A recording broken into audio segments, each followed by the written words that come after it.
देखिए, इस special class का मोटिव एग्ज़ाम टाइम में सभी इंपॉर्टेंट कंसेप्ट को रिवाइज़ करना है। तो इसमें हम जो भी फ्रीक्वेंटली आस्क्ड क्वेश्चन है उन सभी को एक-एक करके डिस्कस करेंगे। पहले क्वेश्चन से स्टार्ट करते हैं। देखिए दिया हुआ है कि एक शॉपकीपर है, किसी किताब को मुद्रित मूल्य पर 10% की छूट देकर 17% का इस पे प्रॉफिट कमाता है, ठीक है। सीपी की वैल्यू दे रखी है आपको 500 रुपये। तो एमआरपी यानी मुद्रित मूल्य आपको यहाँ पे निकालना है, प्रिंटेड प्राइस क्या होगा। तो देखिए ऐसे केस में मैंने आपको एक फॉर्मूला डिस्कस किया था, याद करो आप, क्या था फॉर्मूला, एक बार रिवाइज करा देता हूँ। सीपी से एमपी का जो रेशियो होता है वो होता है आपके पास 100 माइनस परसेंटेज डिस्काउंट बटे में आ जाएगा 100 प्लस माइनस परसेंटेज में ही आएगा आपके पास प्रॉफिट या लॉस। अगर प्रॉफिट की वैल्यू दे रखी है तो प्लस में लेना है, लॉस की वैल्यू दे रखी है तो माइनस में लेना है, ठीक है। ये बहुत ही इंपॉर्टेंट फॉर्मूला है और इसको तो आप ऐसे याद कर लो बिल्कुल अच्छे तरीके से, क्योंकि जब प्रॉफिट एंड लॉस का सवाल आता है तो 90% ये फॉर्मूला आपके पास यहाँ पे यूज़ होता ही होता है। ये ऐसे समझ लो कि एसएससी का एक फेवरेट सवाल है जो एग्ज़ाम में बहुत बार रिपीट होता है। तो अब इस फॉर्मूले में आप वैल्यूज़ देखोगे तो क्या क्या दिया हुआ है आपको। आप कहोगे सीपी की वैल्यू दे रखी है 500, तो आप 500 रखोगे यहाँ पे। एमपी आपको निकालना है तो एमपी यहाँ पे as it is 100 minus percentage discount, discount आपको 10% दे रखा है, 100 माइनस 10 आप कहोगे 90।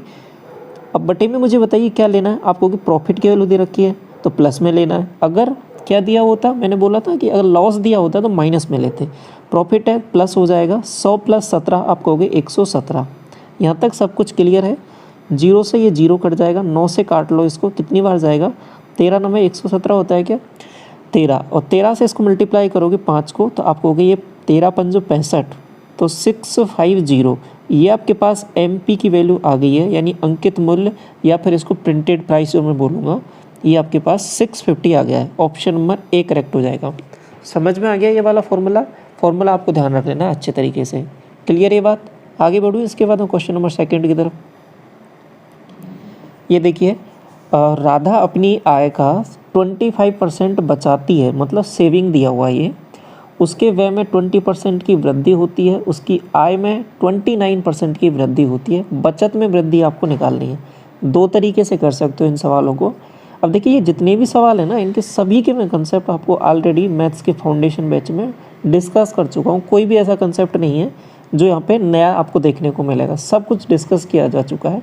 अगर किसी भी पॉइंट में आपको छोटा सा भी डाउट रहता है उससे रिलेटेड, तो उस चैप्टर के उस पर्टिकुलर प्लेलिस्ट में जाके उस पर्टिकुलर चैप्टर को आप देख सकते हो, वहाँ से अपना डाउट क्लियर कर सकते हो। किसी भी कंसेप्ट में रहता है कोई भी डाउट, ठीक है। तो अब देखिए इसमें क्या दे रखा है, मैंने बताया कि दो तरीके से इसको सोच सकते हो। एक आप इसमें मिक्सचर एलिगेशन लगा सकते हो, एक आप बेसिक तरीके से कर सकते हो। आप कहोगे बेसिक से कर लेते हैं। देखो 25% की सेविंग दे रखी है, आप कहोगे ठीक है। तो सिंपल सा मतलब क्या हो गया कि जैसे कि मैंने यहाँ पे लिखा ये इनकम है, ये आपके पास एक्सपेंडिचर और ये आपके पास सेविंग। आप कहोगे बिल्कुल। तो 25% बचाता है, आप कहोगे 100 रुपये है, इसमें से 25 बचाता है तो 75 खर्च करता है, यहाँ तक ठीक है। उसके व्यय में 20% की वृद्धि होती है। व्यय यानी एक्सपेंडिचर, इसमें 25% की वृद्धि। आप इसका 25% निकालोगे तो कितना आएगा, आप कहोगे 15 प्लस 15 की इसमें वृद्धि हो गई है, यहाँ तक ठीक है। लेकिन क्या बोला कि 29% की जो वृद्धि है वो इसकी इनकम में होती है। तो यहाँ पे जो इंक्रीमेंट हुआ है ना वो 29 का हुआ है। बात समझने की क्या है कि 100 से 129 हो गया, 129, यानी ओवरऑल वृद्धि हुई है 29 की इसमें इनकम में। देखो एक्सपेंडिचर में 15 की हो गई है, तो बाकी का जो 14 बच रहा है वो कहाँ पे वृद्धि हुई होगी, आप कहोगे सेविंग में हुआ होगा, तभी जाके चीज़ें बैलेंस होंगी। ये बात समझ में आई आपको। तो 14 की वृद्धि हुई है सेविंग में, तो आपसे यही पूछा है कि सेविंग में कितनी वृद्धि हुई है, तो आप सीधा बोल दोगे कि 14 डिवाइड बाई 25, ये आपका आंसर हो जाएगा। परसेंटेज में बदला है तो 100 से मल्टीप्लाई, 25 चौके 100 और 14 को 4 से मल्टीप्लाई करोगे तो 56 आंसर आ जाएगा आपका। Option number A. क्लियर ये बात, कैसे किया समझ में आया आपको अच्छे तरीके से। आप कहोगे ये तो एक तरीका हो गया, दूसरा तरीका भी आप डिस्कस कर रहे थे, तो उसको कैसे करेंगे, मिक्सचर एलिगेशन लगा सकते हो। मैंने क्या कहा था कि देखो इनकम बीच में आएगा, एक्सपेंडिचर यहाँ पे लिखा, यहाँ पे सेविंग लिखा और यहाँ पे इनकम लिख दूंगा बीच में। इनकम में वृद्धि आप कहोगे 29। इसके बाद मुझे बताइए व्यय, एक्सपेंडिचर में वृद्धि आप कहोगे 20, यहाँ तक ठीक है। इसके बाद में देखिए माइनस करोगे दोनों को तो कितना मामला बन रहा है, आप कहोगे 9 की वृद्धि यहाँ पे आ जाएगी आपके पास। लेकिन एक चीज़ जो बोली है आपको यहाँ पे बोली है ये वाली वैल्यू 25% की सेविंग करता है। 25% की सेविंग का मतलब क्या हो जाएगा, ये 25 सेविंग है तो 75 क्या हो जाएगा, इसका एक्सपेंडिचर हो जाएगा। आप कहोगे बिल्कुल, तो इसको मैं ऐसे लिख सकता हूँ, ये एक्सपेंडिचर ये सेविंग। इसको थोड़ा सा और सिंप्लीफाई कर लो, 25 से कम 25, 25 या 75, 1 और 3 अनुपात में रहेगा ये वाली वैल्यू। 1 यूनिट की वैल्यू आपके पास 9 दे रखी है, 3 यूनिट की वैल्यू आप निकालोगे तो 27 आ जाएगी क्या, आप कहोगे हाँ। ये इसमें से माइनस किया तो ये वाली वैल्यू आप निकालोगे तो क्या आ जाएगी, दोनों को जोड़ के तो कितना आ रहा है 56 आ रहा है क्या, तो ये प्लस की वैल्यू आ रही है तो 56 की क्या हो जाएगी वृद्धि। ये किस में है, सेविंग में, तो ऐसे भी निकाल सकते हो। ऑप्शन नंबर ए करेक्ट हो जाएगा। दोनों तरीके हैं, कैसे भी सोच सकते हो इसको। क्लियर। क्वेश्चन नंबर 3 बोल रहा है आपसे कि यदि 75 वस्तुओं का जो विक्रय मूल्य है एसपी है, जो विक्रय मूल्य, ठीक है यहाँ तक, ये है आपके पास 60 वस्तुओं के क्रय मूल्य के बराबर है। अब देखो जैसा सवाल बोला वैसा कर दो आप। 75 का क्या बोला है एसपी, आप कहोगे एसपी कितने के बराबर है, आप कहोगे 60 के सीपी के बराबर बोला है क्या, हाँ सीपी के बराबर। तो एसपी से सीपी का रेशो आप बताओगे मुझे, आप कहोगे हाँ ये तो लिख सकते हैं हम। आप कहोगे ठीक है, इसको मैंने लिखा तो ये हो जाएगा 60/75। सबसे पहला काम आप यही करना रहता है कि कुछ भी दे रखी हो बात आपको सवाल में, एसपी से सीपी का रेशो आपको पता लग जाए तो आप प्रॉफिट लॉस या हानि जो भी हो रहा है वहाँ से पता लगा सकते हो। इसको सिंप्लीफाई करना है और सिंप्लीफाई कर लो, नहीं यहीं से भी देख सकते हो, काट लो, पहले काटना है तो 15 चौके 60, 15 5 75। सीधी सी बात दिख रही है यहाँ पे कि कोई 5 रुपये की कोई वस्तु थी सीपी, उसको एसपी यानी 4 रुपये में बेच दिया है। आप कहोगे हाँ ये तो कमी हो गई है, कितने की कमी हो गई है, 1 की कमी हो गई है। किस पर कमी हो गई है, हम जो भी कैलकुलेशन करते हैं वो सीपी पर करते हैं, तो 5 पर कमी हो गई है तो 1/5 ये क्या हो जाएगा इसका। अब देखिए ये क्या थी कमी, तो नेगेटिव में आएगा, नेगेटिव मतलब हानि होगी, तो 1/5 या इसको परसेंटेज में बदलोगे तो अब सीधा भी बोल सकते हो 1/5 किसका फ्रैक्शन होता है 20% का, तो अब डायरेक्ट बोल दोगे कि 20% का लॉस हो गया है इस वाले केस में। ऑप्शन नंबर ए करेक्ट हो जाएगा। ठीक है, अगर प्रॉफिट होता तो उस हिसाब से कैलकुलेशन होती। क्लियर हुई बात, कैसे किया ये वाला सवाल। क्वेश्चन नंबर 4 पर आगे बढ़े। क्या बोल रहा है देखिए, किसी मूलधन पर 12% वार्षिक ब्याज दर से 8 वर्षों में प्राप्त होने वाला ब्याज है ना, वो 4800 रुपये दे रखा है। उसी मूलधन पर 10% चक्रवृद्धि ब्याज की दर से, जिस पर ब्याज वार्षिक रूप से संयोजित होता है, 3 वर्षों में आपको CI की वैल्यू कैलकुलेट करनी है। अब मुझे बताइए यहाँ पे सबसे पहले देखो 2 कंडीशन दे रखी हैं, पहले एक SI का केस है, फिर दूसरा एक CI का केस है। पहले वाले में जो वैल्यूज़ हैं उसी को सेकंड वाले में यूज़ करना है आपको, तो पहले कुछ वैल्यूज़ निकालनी पड़ेंगी आपको। ये क्या दे रखा है 4800, ये आपके पास SI की वैल्यू दे रखी है। मैं ऐसा बोल सकता हूँ कि ये 4800 जो वैल्यू है ना आपके पास, ये क्या है 8 वर्षों में प्राप्त साधारण ब्याज है। तो 1 साल का ब्याज मुझे बता सकते हो, या फिर आप ऐसा भी कर सकते हो इसको। देखो तरीके बहुत सारे, मैंने आपको SI CI जो कंप्लीट पढ़ाया था तो उसमें CI निकालने की आपको 6 तरीके बताए थे, आपको याद होगा पूरे 6 तरीके, मतलब कोई सा भी तरीका आप लगा सकते हो। सवाल की वैल्यूज़ देख कर ही आप पता लगा लोगे यहाँ पे कौन सा तरीका लगाना है। ठीक है, तो इनमें कोई कन्फ्यूज़ नहीं हो जाना है कि कभी कौन से तरीके से कर लो आप, किसी से भी जैसा आपको अप्रोप्रिएट लगे, जैसा आपके दिमाग में पहले आ जाए उसी से आप कर सकते हो। बिल्कुल क्लियर होना चाहिए कंसेप्ट पर कि हाँ कैसे हम कर रहे हैं, क्यों लगा रहे हैं ये वाला तरीका। ठीक है, तो अब इसमें बेसिक फार्मूला लगा के कर सकते हो, या फिर डायरेक्ट मैंने क्या सोचा कि 4800 रुपये दे रखा है, 8 साल का मामला है, ऐसा ही है वो हर साल सेम रहता है, तो 1 साल में निकाल सकता हूँ क्या, आप कहोगे हाँ 4800 में 8 का भाग दे दो तो 8 6 48, 600 रुपये ये क्या आ गया है, 1 साल का SI आ गया है। ये 1 साल का SI आ गया है तो प्रिंसिपल मैंने मान लिया P, R मेरे पास दे रखा है 12%, 1 साल का SI है। ठीक है, तो 1 साल आ जाएगा। अब यहाँ से सॉल्व कर सकता हूँ इसको, 12 पंजो 60, आप कहोगे ठीक है 12 पंजो 60, तो अब यहाँ से ये 5 आएगा ना, तो 12 पंजो 60, ये हो जाएगा 50 और ये 2 जीरो और है, तो ये 5000 जो वैल्यू आई है ये क्या आई है मुझे आप बताओगे। आप कहोगे प्रिंसिपल की वैल्यू आ गई है यहाँ पे। प्रिंसिपल यदि 5000 आ गया है तो आगे देखिए क्या मामला है कि उसी मूलधन पर, मूलधन तो 5000 है, 10% की दर से 3 वर्ष के लिए आपको चलना है। देखो 10% की जब रेट होती है तो मैंने एक चीज़ बताई थी कि 33.1% का आपको ये इफ़ेक्टिव रेट आ जाती है CI के केस में, और ऐसा ही होता तो सीधा 30% हो जाता। तो CI के केस में 33.1 है, तो आपको जो भी प्रिंसिपल की वैल्यू दे रखी है उसको इससे मल्टीप्लाई कर दो, आंसर आ जाएगा आपके पास। तो 5000 से सीधा मैं मल्टीप्लाई करूँगा बटे 100 आ जाएगा। 2 जीरो से ये 2 जीरो, एक पॉइंट से ये पॉइंट हट जाएगा आपके पास। बात समझ में आ रही है आपको? ये 2 जीरो से 2 जीरो, एक पॉइंट से ये पॉइंट हट जाएगा, तो क्या वैल्यू बनेगी आपके पास यहाँ पर? आप कहोगे देखो मल्टीप्लाई कर लेते हैं, तो 5 एकम 5, 5 तिया 15, 1 और 5 तिया 15 और 1 16, तो 1655 आपका यहाँ पे करेक्ट आंसर हो जाएगा। ऑप्शन कौन सा दे रखा है? ऑप्शन नंबर बी करेक्ट हो जाएगा यहाँ पे। ठीक है ना? ये कोई कन्फ्यूजन तो नहीं है आपको?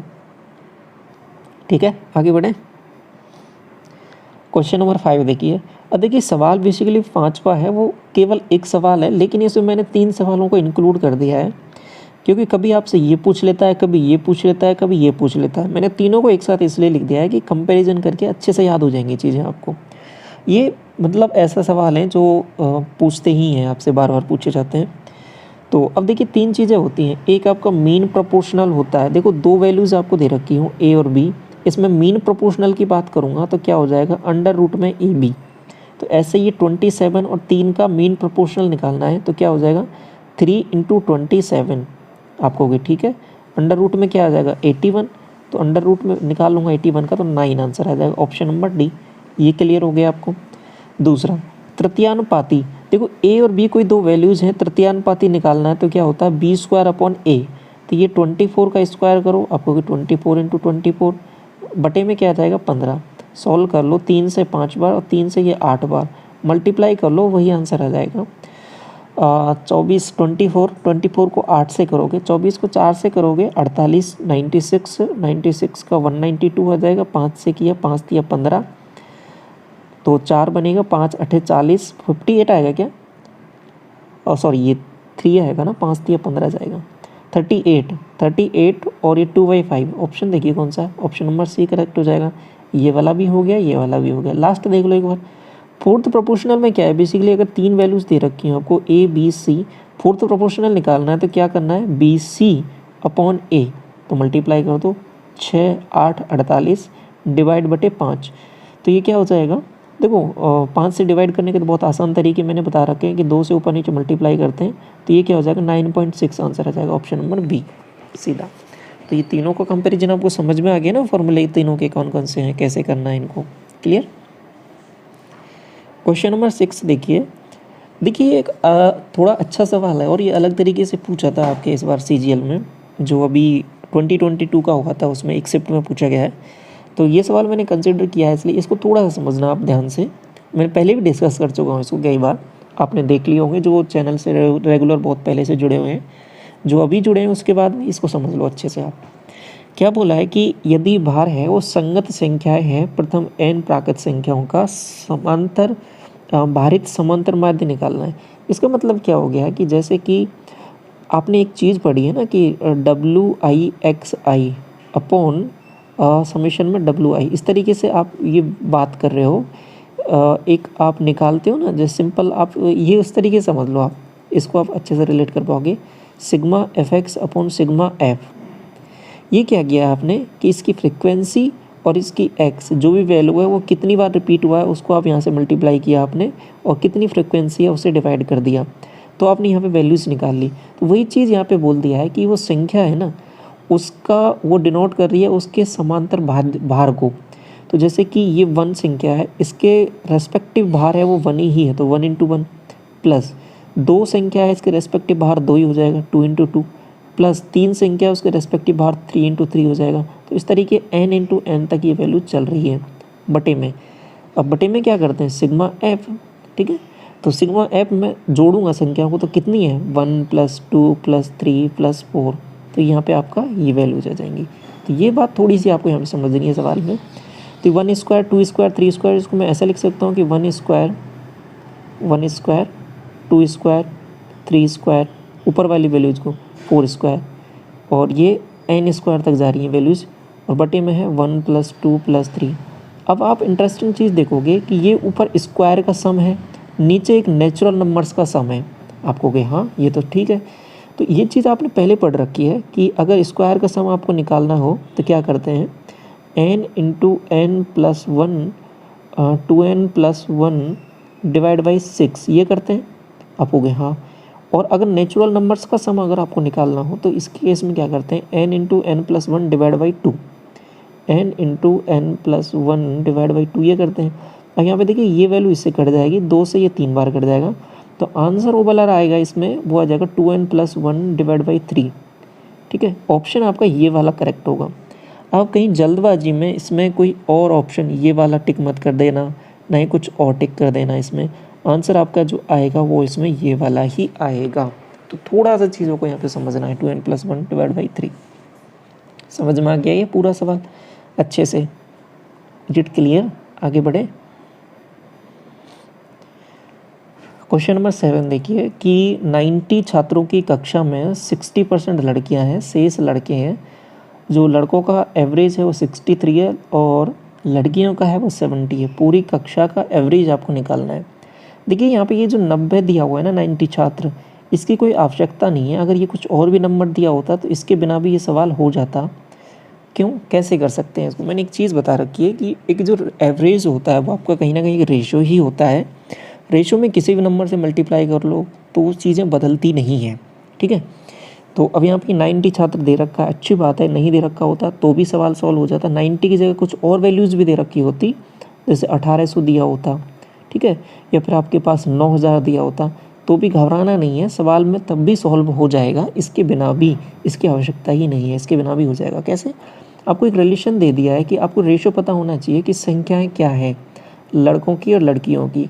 तो सवाल में कौन सा डाटा आपको काम का है, कौन सा नहीं है, ये अंडरस्टैंडिंग होना बहुत ज़्यादा ज़रूरी है सवाल में। तो आपको कि 60% लड़कियां हैं, ठीक है, ये आपके पास गर्ल्स हो गए और ये आपके पास बॉयज़ हो गए। 60% लड़कियां, तो बॉयज़ कितनी हो जाएंगे आपको? 40%। रेशियो अगर मैं निकालूंगा तो 2:3। मैंने तो सिंपल यही बोल दिया सवाल में कि टोटल क्लास में 5 ही छात्र हैं, जिसमें से 2 लड़के हैं 3 लड़कियां हैं। रेशियो मेंटेन हो रहा है। इसको एक्चुअल भी निकाल सकते हो, नंबर इनका कितना आएगा निकाल सकते हो, निकालना चाहते हो तो 36 और 54 आ जाएगा, लेकिन इसकी आवश्यकता ही नहीं है। तो अगर एवरेज निकालना है तो मैं केवल इतने पे ही कैलकुलेशन करूँगा, 2, 3 और 5 पर ही। तो लड़कों की संख्या, लड़कों का औसत है 63, तो मैं यहाँ पे लड़कों की संख्या एवरेज लिख दूंगा। लड़कियों का 70, तो यहाँ पे 70 लिख दूंगा। तो निकाल लेता हूँ। मल्टीप्लाई किया इन दोनों को, आप हो गए 210। इसको मल्टीप्लाई किया, आप हो गए 3 दूनी 6 और 6 दूनी 12। दोनों को जोड़ा, आपको होगी 6, 2 1 3 एंड 2 1 3, 336 डिवाइड बाई 5 आ जाएगा आंसर। सॉल्व करना है आपको, हो गए 5 से डिवाइड करना है तो बहुत आसान होता है, 2 से ऊपर नीचे मल्टीप्लाई कर दो। 6 दूनी 12, 1 33, 66, 1 67, तो 67.2 ऑप्शन नंबर डी करेक्ट हो जाएगा। आपने गौर किया मैंने 90 को कहीं भी यूज़ नहीं किया, तब भी आंसर आ गया आपके पास। तो ये कंसेप्ट आपको समझ में आया? ये वाला क्या मामला है, बहुत काम करता है ये आपके लिए एग्जाम में। क्वेश्चन नंबर 8 देखिए। क्लास कैसी लगी कमेंट सेक्शन में आप ज़रूर बताना और शेयर ज़रूर करना सभी एस्पिरेंट के साथ, क्योंकि जितना ज़्यादा आपका अच्छा रिस्पॉन्स रहेगा उतना ही क्लासेज अच्छा कंटेंट आपको प्रोवाइड होता है। ठीक है, ए और बी की वर्तमान आय जो एज का दे रखा है आपको कि एज का रेशियो है ना ए और बी का, वो 7:8 है। ठीक है, अब से 6 वर्ष बाद में इनकी एज है वो इस हिसाब से हो जाती है। तो पहले लिख लो इसको, आप कहोगे ये ए है, ये आपके पास बी है, ये 7:8 दे रखा है। आगे क्या बोलते हैं, ये 8:9 हो गया है। कितने साल बाद? आपको कि 6 साल बाद में ये प्रेजेंट एज है। यहाँ से यहाँ पे मैं आगे बढ़ाऊँ तो मुझे बताओगे 1 यूनिट बढ़ी है, यहाँ पर भी 1 यूनिट बढ़ी है और 1 यूनिट की वैल्यू आपके पास 6 ईयर्स दे रखी है। ठीक है, तो अब आप सीधा कैलकुलेट करके वैल्यूज़ बता सकते हो आप मुझे। जैसे कि यहाँ पे बता सकते हो कि 1 यूनिट की वैल्यू 6 निकाल दी, तो 6 7 42 42 और 6 8 48 48। सी की वर्तमान आयु ए की वर्तमान आयु से 10 वर्ष अधिक है। ए की वर्तमान आयु कहाँ है, ये रही 42, इससे ये 10 वर्ष अधिक है, तो आप हो गए 52 है। तो यही पूछा है, सी की वर्तमान आयु आप हो गए 52। आसान सी चीज़ है, हो जाएगा। क्वेश्चन नंबर 9 बोल रहा है आपसे, ए बी और सी एक काम को 8 10 और 12 दिन में कर सकते हैं। ठीक है, और एक साथ काम पूरा करने के बाद में इतने रुपए इनको प्राप्त हुए हैं, तो बी की हिस्सा निकालना है। देखिए जो भी पैसा है, अब इनको ये एक साथ काम पूरा हुआ है मतलब ये लगे रहे हैं साथ साथ, तो हमें क्या करना रहता है कि ये एफिशिएंसी इनकी निकालनी रहती है कि जो ज़्यादा जितनी एफिशिएंट होता है, मतलब जो जितना ज़्यादा जिसकी एफिशिएंसी होती है, जितना अच्छा काम ज़्यादा काम करता है उसको पैसा उतना ही ज़्यादा मिलता है, ठीक है। तो और दूसरी चीज़ कि जितने दिन ज़्यादा काम करता है उतना पैसा मिलता है। अब देखो लास्ट तक दो तीनों लगे रहे हैं, तो अब पैसा जो बांटेंगे हम किस हिसाब से बांटेंगे, इनकी एफिशिएंसी के हिसाब से बांटेंगे। तो एफिशिएंसी निकाल लेते हैं, ये ए है, ये बी है, ये सी है, ये 8, ये 10 और ये 12। एलसीएम अब मुझे बताइए, एफिशिएंसी निकालने के लिए एलसीएम निकालना पड़ेगा। तो एफिशिएंसी के लिए मैं क्या करूँगा कि एलसीएम क्या 60 आएगा क्या, नहीं 120 आना चाहिए। ये आ जाएगा 15, 15 अंठे 120, 10 से ये 12 आ जाएगा, 12 से ये 10 आ जाएगा। एफिशिएंसी आ गई है इन तीनों की। पैसा मुझे इसी हिसाब से बांटना है, 15, 12 और 10 के रेशो में। आप कहोगे ठीक है, ये 5, 5, 5, ये 0। टोटल वैल्यू कितनी है आप कहोगे 27, 37, 37 है। ये इतने यूनिट की वैल्यू है। बी का हिस्सा मतलब 12, इसी रेशो में बटेगा 15, 12, 10 में, तो मतलब 12 यूनिट की। आपको एक चीज़ मैंने बताई थी, नंबर सिस्टम अभी आपको कराया है, जस्ट लेटेस्ट ही बिल्कुल। 37 × 3 करते हैं तो ये एक स्पेशल नंबर है 111। ये काम आती हैं चीज़ें, ठीक है, डिवाइड करने में, सवालों को सॉल्व करने में। तो वही चीज़ें आपको यहाँ पे दिख रही हैं क्या? इसको मैं ऐसे भी लिख सकता हूँ क्या कि 50 × 111। तो 37 से ये 3 बार चला जाएगा कि नहीं जाएगा? आप कहोगे हाँ। तो अब ये कितनी बार हो जाएगा, 5 या 15, और 15 को 12 से मल्टीप्लाई करोगे तो आपके पास 180 आता है। तो 1800 आंसर टिक करके आगे बढ़ जाओगे। थोड़ी सी चीज़ें अगर आपको पता होती है ना तो आपको एक एडवांटेज मिल जाता है एग्ज़ाम में, कैलकुलेशन में भी, सब तरीके से। और ये सब तरीके मैं डिस्कस कर चुका हूँ आपके साथ कैलकुलेशन वाली पहली वीडियोज़ में भी, आप देख सकते हो वो सभी, ठीक है। तो मल्टीप्लाई किया आपने, 15, 15 दूना 30 और 15 और ये 18 हो जाएगा। तो 1800 आंसर हो जाएगा, ऑप्शन नंबर सी करेक्ट। आगे बढ़िए क्वेश्चन नंबर 10 की तरफ। सवाल बोल रहा है आपसे कि एक नाविक है, अपनी नाव को स्थिर जल में 9 किलोमीटर प्रति घंटे की चाल से चला सकता है, ठीक है। वह 9 घंटे में धारा की दिशा में, ये जो वैल्यू दी है ना आपके पास, इतने की चाल से चला सकता है। ये बेसिकली नाव की स्पीड दे दी है, मतलब v। एक u होता है, ठीक है, u मतलब धारा की चाल, ये नाव की चाल है। आपको क्या करना है सवाल में, देखेंगे वो तो आगे हम, कि वह 9 घंटे में धारा की दिशा में 44 किलोमीटर और धारा की विपरीत दिशा में 35 किलोमीटर की दूरी तय करता है, ठीक है। और वह धारा की दिशा में 33 किलोमीटर और धारा की विपरीत दिशा में इतने किलोमीटर की दूरी तय करने में कितने घंटे का समय लेगा। तो ये आपको निकालना है। तो थोड़ा सा समझो सवाल को, क्या मामला बोल रहा है। सवाल में एक चीज़ बोली है कि आपको फिर 44 दे रखा है, ठीक है, और दूसरी वैल्यू देखिए आपको ये 35, समझ रहा, ये 44 हो गया, ये 35 हो गया। 9 घंटे में ये टोटल मामला है वो 9 घंटे का दे दिया, दोनों को जोड़कर ये 44। और अगर मैं धारा की दिशा में बात करता हूँ तो आप कहोगे कि जो स्पीड होती है वो आपके पास हो जाएगी v + u, तो 9 + u आप कहोगे, ठीक है। नेक्स्ट आपके पास ये 40 नेक्स्ट क्या 35 है ना, 35 डिवाइड बाई, यहाँ पे जो वैल्यू हो जाएगी 9 - u। इसको मैं किसके इक्वल कर दूंगा, आप कहोगे ये 9 घंटे इधर आ गया, 9 घंटे इधर भी, 9 स्पीड है, ठीक है। अब मुझे बताइए कि इसमें मैं u की वैल्यू निकालने के देखो बहुत सारे तरीके हैं। एक तो क्या है, इसको बेसिक से आप सॉल्व करो, या फिर वैल्यू पुटिंग भी थोड़ा सा आसान होती है इन सब सवालों में। ये सवालों में आप देख कर भी बता सकते हो थोड़ा सा। u आपको कहीं ना कहीं देखो इसको डिवाइड करना है, यहाँ पे कंप्लीट वैल्यू मिल रही है, तो कहीं ना कहीं 7, ये 11 बनना चाहिए, 11 से कटना चाहिए। तो u की वैल्यू मैं 2 रख के देखता हूँ कि मामला बन रहा है क्या। u जैसे ही मैंने 2 रखा तो आप कहोगे ये 11 बन रहा है, तो 4 आएगा, और यहाँ पे कितना बनेगा देखो 7 बनेगा, और 7 से 5 बार, 5 4 9, सेटिस्फाई हो गया ये। तो आप कहोगे u की वैल्यू हमने निकाल ली है, कितनी आ गई 2। u यानी स्ट्रीम, यानी नाव की जो धारा है, वो जो नदी बह रही है, नाव बह, जो क्या स्ट्रीम है क्या, जो जल बह रहा है उसकी धारा की दिशा, वो आपने 2 निकाल ली है। नाव की चाल 9 निकाल ली है। अब कुछ भी पूछ ले आप इजीली बता सकते हो। धारा की दिशा में 33, धारा की दिशा में 9 2 11, धारा की विपरीत दिशा में 28, धारा के विपरीत 9 - 2, आप होगे 7, निकाल लो आप। 11 से 3 घंटे, यहाँ से 7 से 4 घंटे, 4 3 7 घंटे। Answer option number A. Is it clear हुआ ना ये वाला। क्वेश्चन नंबर 11 की तरफ आगे बढ़े। ये देखिए सवाल क्या बोल रहा है आपसे कि ये वैल्यूज़ इसके इक्वल है, ये इसके इक्वल है, आपको ये निकालना है। देखिए ये तो एक स्पेशल केस सवाल आपका, मैंने आपको कई बार बोला है ये वाला सवाल। और देखो इसमें सिंपल कंसेप्ट क्या है, पावर 4 है, यहाँ पे स्क्वायर है, रिलेशन होता है ये क्या होता है, a की पावर 4 प्लस b की power 4 plus a square b square, ये किसके इक्वल होता है याद रख लो, a square plus b square plus a b, and इसको मल्टीप्लाई करना है a square plus b square minus a b, इसके इक्वल होता है ये। आप कहोगे अच्छा हाँ, तो ये 273 ये किसके इक्वल हो जाएगा, ये वाली वैल्यू आपको, ये तो हमें निकालना है, ये वाली वैल्यू ये आपको दे रखा है 21, तो ये वाली वैल्यू आप बता सकते हो क्या, आप कहोगे हाँ बता सकते हैं। कितनी हो जाएगी, 21 का इसमें डिवाइड कर दूंगा, 21 एकम 21 6, 21 तिया 63, 13 आ रहा है क्या, दूसरी वैल्यू है वो 13 आ रही है क्या, आप कहोगे हाँ।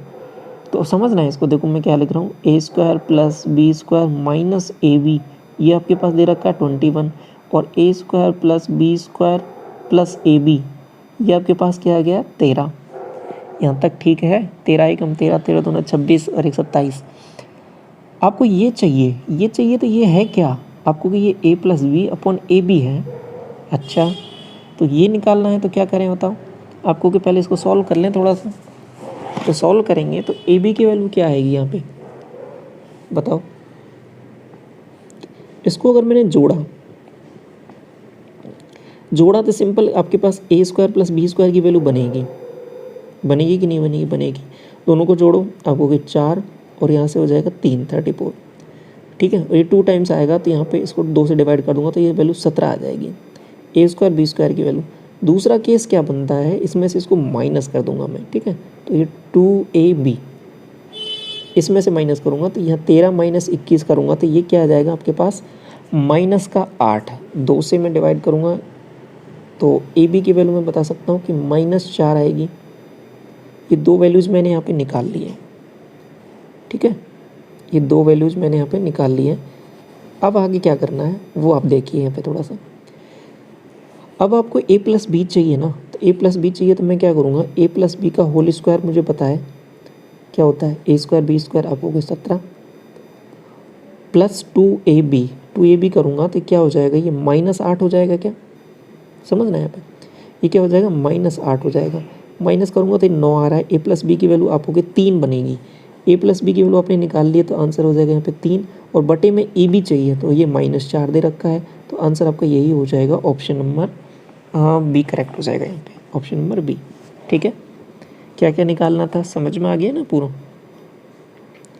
क्वेश्चन नंबर 12 देखिए, ये वैल्यू आपको फाइंड आउट करनी है। तो अब ये जो निकालना है ये इसको थोड़ा गौर से देखो, इसमें मैंने क्या करना है कि एक्स क्यूब का अलग अलग डिवाइड कर दो सब में, तो ये टर्म देखो क्या बनेगी, एक्स क्यूब ये वाली वैल्यू डिवाइड किया एक्स क्यूब और -1/x³, एक टर्म तो ये बन गई आपको कि अच्छा। दूसरी टर्म देखना यहाँ पे क्या बनेगी, दूसरी टर्म इसको इसमें डिवाइड करो, आपको हो गया यहाँ पे डिवाइड किया तो x -1 - x बनेगा, ठीक है।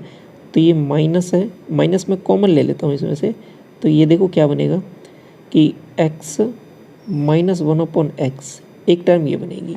ये सब बन रहा है या नहीं बन रहा, आप पहले मुझे इतना बता दो। आप कहोगे कि बिल्कुल ये तो बन रहा है, ये बन रहा है तो ये हम निकाल सकते हैं इससे। देखो अगर मुझे x -1/x मिल जाए तो यहाँ से दिख जाएगा वो आपको x -1/x ये बराबर 5 है या नहीं है, देखो इसको गौर से, 5x को उधर लेके जाओ और x का डिवाइड कर दो, तो ये वैल्यू तो मिल गई है मुझे 5। अब मुझे ये निकालना है, अब ये निकालना है तो इसको कैसे निकालते हैं, ये बेसिकली वैल्यू क्या है आपके पास, आप कहोगे इसको अगर मैं निकालता हूँ तो पी क्यूब करो, आप कहोगे 125। अब ये देखिए माइनस हो जा रहा है, इसमें माइनस है तो उधर जाके प्लस हो जाएगा, ये बेसिकली इसका क्यूब है, ठीक है। तो पी क्यूब प्लस 3p हो जाएगा इसमें, ठीक है। 3p करूँगा तो 5 × 15, ये हो जाएगा -5। ये कितना हो रहा है 140 हो रहा है क्या, 140 में से 5 माइनस करूँगा तो 135 आंसर आना चाहिए। ऑप्शन देखो, ऑप्शन नंबर ए करेक्ट हो जाएगा। Is it clear. Question number 13 देखिए ये जो 13 सवाल है ना, ये आपका अभी लेटेस्ट में पूछे जाने लगे हैं सवाल।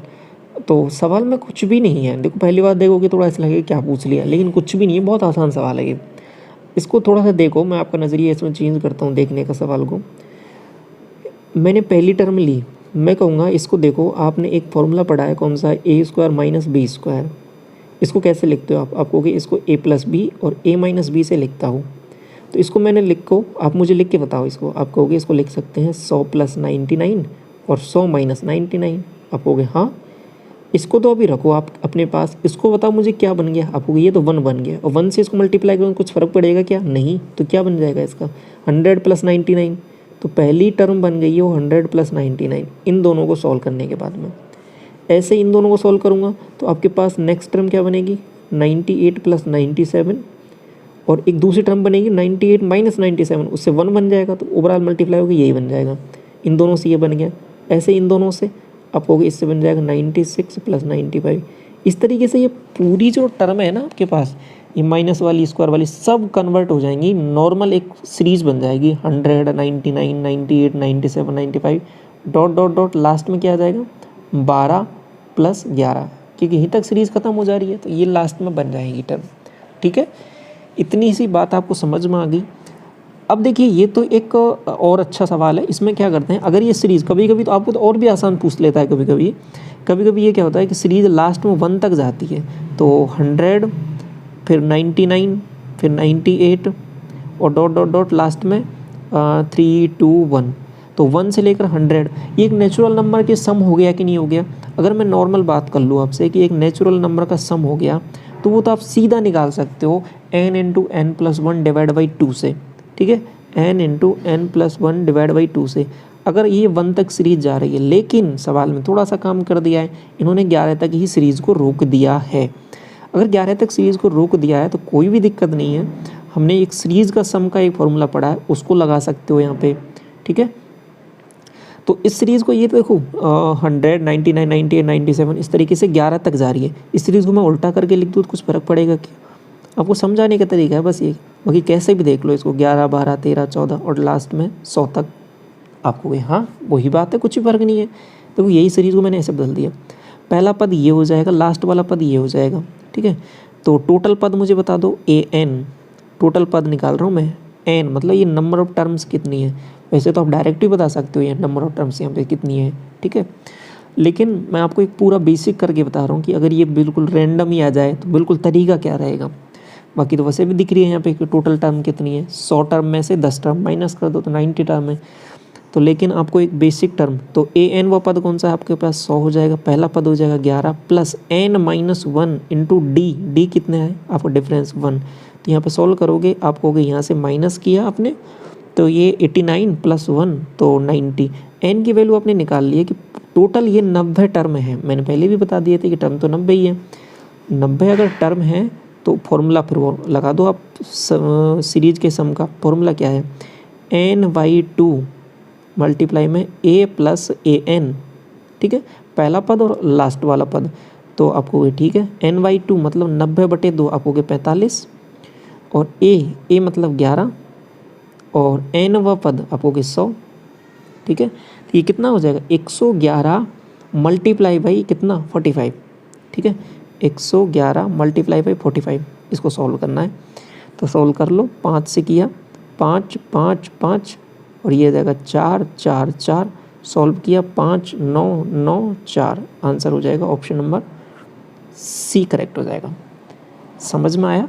ये देखो सवाल को तो इसको ना और भी बहुत छोटा किया जा सकता है, बहुत सारे तरीके हैं आपको, लेकिन इसमें मैं बिल्कुल सब चीज़ें इसलिए करा रहा हूँ क्योंकि सवाल अभी आपसे ये पूछा है, आगे आपको सीरीज़ में ये सम वाला फॉर्मूला भी हो जाए। तो रिवीजन का मतलब ये है कि आपको सभी कंसेप्ट एक बार अच्छे से रिवाइज हो जाए।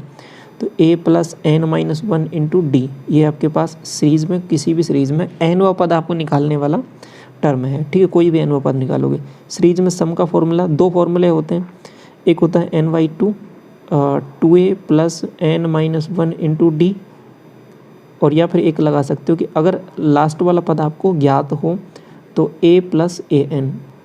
ठीक है, ये दोनों एक ही फॉर्मूला एक दूसरे से आए हैं, डेरिवेशन बहुत आसान है इनका।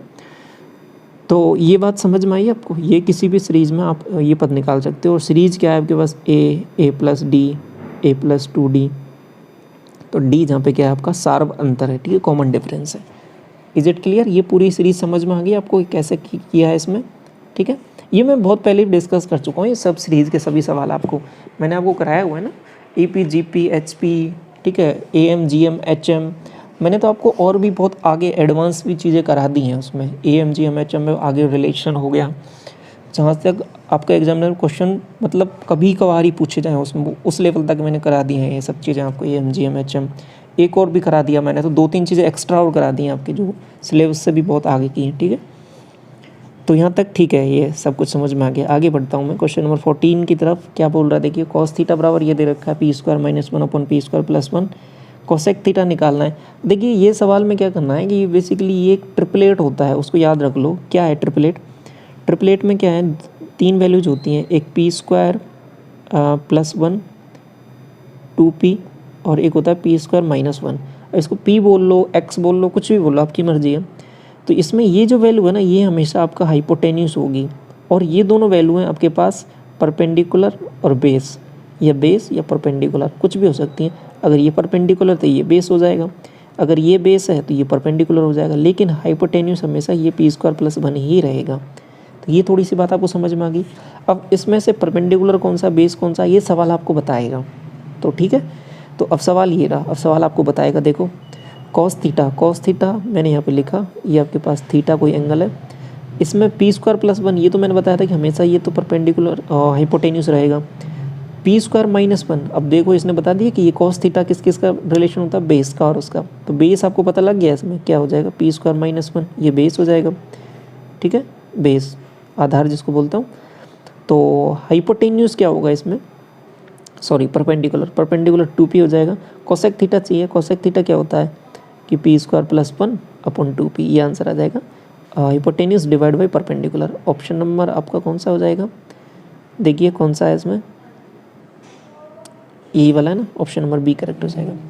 तो समझ में आया ये वाला, आपको ये इस तरीके से पूछ लेता है। कभी कभी ये रिलेशन आपको यहाँ पर डायरेक्ट दिख जाता है, तो ऐसे कभी कभी दिखता नहीं है, बनाना पड़ता है सवाल में सॉल्व करके, फिर ये टर्म बन जाती है। जहाँ पर भी ऐसा कुछ दिख जाए ना आपको ये वाला रिलेशन, तुरंत समझ जाना ये वही ट्रिपलेट वाला कंसेप्ट है जो यूज हुआ है इस पर। ठीक है, वहाँ पे एग्जाम में सॉल्व नहीं करना है कि इसका तीसरी वैल्यू निकालोगे, आप डायरेक्ट याद रख के चलो इसको। ठीक है, मैं कई बार आपको ये सब चीज़ें बता चुका हूँ बार बार। क्वेश्चन नंबर 15 देखिए, एक राइट एंगल ट्राइंगल दे रखा है जिसमें ABC में B पर समकोण है। तो एक राइट एंगल ट्राइंगल बना लो आप, ये A, ये B एंड ये C। जो कर्ण दे रखा है ना AC पर एक BD परपेंडिकुलर, देखो ऐसा बोलते ही तुरंत आपके पास वो रिजल्ट ध्यान आ गया जो मैंने डिस्कस किया था। आपको ये ट्राइंगल तुरंत देखते ही 4 रिजल्ट ध्यान आ जाने चाहिए तुरंत के तुरंत, क्या थे वो। ठीक है, आगे क्या बोला है कि ये खींचा गया है, तो AD बराबर 6, ये बराबर 6 दे दिया, CD ये बराबर आपके पास 5 दे दिया। ठीक है, AD दे दिया और CD दे दिया, AB² ये वाली वैल्यू और BD² ये वाली वैल्यू आपको बतानी है। तो देखो कैसे करेंगे इस वाले सवाल को, आप मुझे बताओ AB² की वैल्यू आप बता सकते हो क्या, आपको कि हाँ एक चीज़ हमने पढ़ी थी, देखो उसके मैं चारों रिजल्ट आपको एक बार रिवाइज कराऊँ क्या, आपको कि ठीक है कर लेते हैं एक बार रिवाइज। देखो चार रिजल्ट हैं क्या बेसिकली, चारों रिजल्ट हैं उसके। पहला एक रिजल्ट है वो क्या है कि BD इंटू, अगर आपको BD निकालनी है तो इसको मैं लिख सकता हूँ कि BD इंटू AC बराबर हो जाएगा AB इंटू BC, पहला रिजल्ट ये हो जाएगा। दूसरा क्या हो जाएगा, BD² हो जाएगा आपके पास AD इंटू CD, दूसरा रिजल्ट ये हो जाएगा। तीसरा रिजल्ट हो जाएगा आपके पास कि AB² / AC, जो AD है ना ये हो जाएगा आपके पास AB² / AC, और चौथा रिजल्ट हो जाएगा आपके पास ये वाली वैल्यू CD है वो हो जाएगी आपके पास कौन सी, BC² / AC। तो ये 4 रिजल्ट हैं, इन 4 रिजल्ट को मैं कई बार डिस्कस कर चुका हूँ, रिवीजन वाली बहुत पहले भी क्लासेज हो चुकी हैं उनमें भी। तो ये 4 रिजल्ट आपको ध्यान होने चाहिए। तो अब यहाँ पे देखिए क्या क्या लगाना है आपको, BD वैल्यू चाहिए तो AD इंटू CD, ये इसमें चाहिए ना BD², तो BD² आपका सीधा यहाँ पे दिख रहा है कि 6 इंटू 5, 6 पंजो 30, तो ये वैल्यू तो आपने सीधा निकाल ली है 30, ये वैल्यू तो आप सीधा बोल दोगे कि 30।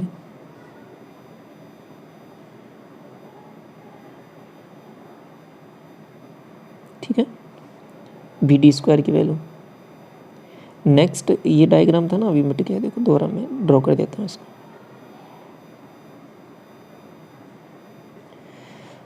ये आपके पास था 6 एंड ये आपके पास 5, तो ये तो 30 आ गया। अब ए बी स्क्वायर चाहिए आपको, तो ए बी स्क्वायर चाहिए, तो अगर ये 30 है ना ये वाली वैल्यू, आप मुझे बताओ, तो इसका अंडर रूट में ले लूँगा तो ये अंडर रूट 30 आ जाएगा। तो अगर अब ए बी चाहिए आपको, तो ये 90 डिग्री है, तो आप यहाँ पे सीधा ए बी बता सकते हो या फिर ए बी स्क्वायर बता सकते हो। तो ए बी स्क्वायर क्या हो जाएगा, आप कहोगे 6 का स्क्वायर, आप कहोगे 36, एंड इसका स्क्वायर करोगे बी डी स्क्वायर, आप कहोगे 30। तो ये दोनों को आप जोड़ोगे 6 और ये आपके पास 6, तो ये 66 आ रहा है, ये ए बी स्क्वायर आ रहा है। ठीक है, तो अब आपको निकालना है वो, तो ये निकालना है, तो 66 ये 30 ये दोनों को जोड़ोगे, आंसर आपके पास ये आएगा 96 आएगा ऑप्शन में। ऑप्शन नंबर बी करेक्ट होगा इसका। तो लास्ट में आंसर ये बताना था। तो कंसेप्ट आपको समझ में आया, इसमें था क्या बेसिकली, वो चारों रिजल्ट आपको अच्छे से ध्यान है, फिर इन सब इस पर्टिकुलर ट्राइंगल में कुछ भी आ जाए आप इजीली निकाल लोगे, इसमें कोई प्रॉब्लम नहीं आएगी। तो यहाँ तक ये सभी सवाल आपके कंप्लीट होते हैं आज की क्लास की।